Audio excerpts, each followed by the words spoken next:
In this video, I'll be reviewing the HP DeskJet 3755 all-in-one printer. Now, HP markets this as the world's smallest all-in-one printer, and it probably is, measuring in at about 16 inches by 7 inches by 6 inches with both the input and output trays closed. Now, it is important to remember that while this is a compact printer, it isn't exactly compact enough to fit in your pickup truck, work van, or RV. For that, you're better off with a mobile printer like the HP OfficeJet 200. I'll leave a link to the OfficeJet 200 below, but when it comes to desktop all-in-one printers, this is as compact as it gets. The 3755 was relatively easy to set up, and I have a separate video that walks you through the entire setup process on all devices. Once set up, you can print to it and scan from it using almost any device in your house wirelessly, and if you want to skip the wireless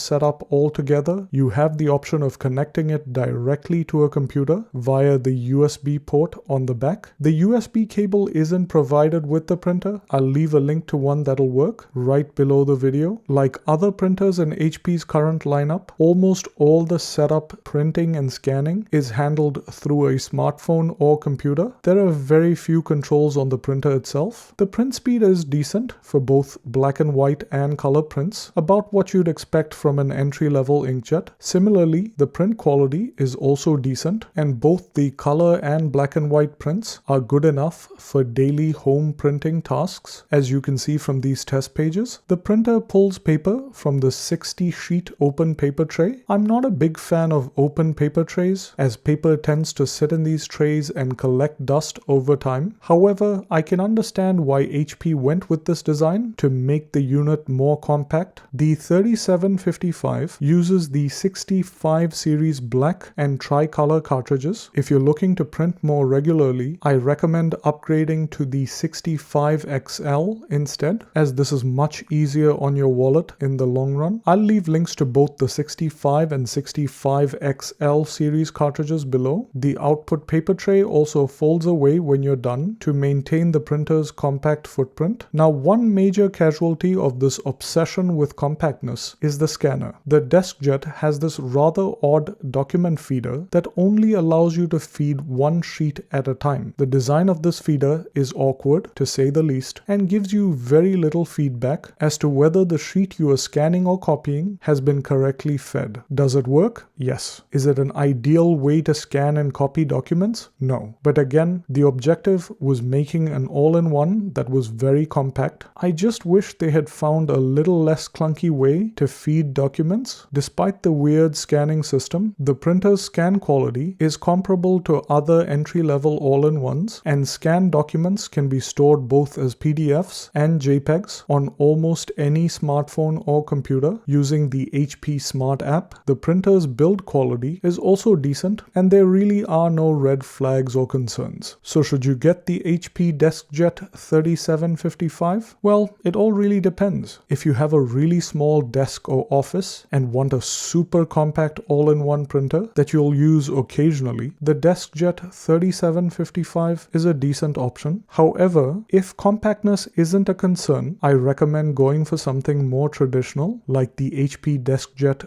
2755. That printer will perform very similarly and will be much less frustrating to scan and make copies with. Since it has a regular flatbed scanner, I'll leave links to both printers below. If you own one of these printers, I'd love to know about your experience, so feel free to leave me a comment. I hope this video was helpful. If it was, please hit that like button and also consider subscribing to stay tuned for more unboxings, reviews, and how-to videos. And if you're already subscribed, please remember to click on that bell icon so you're notified as soon as I upload new videos. Thanks for watching, and see you on the next one.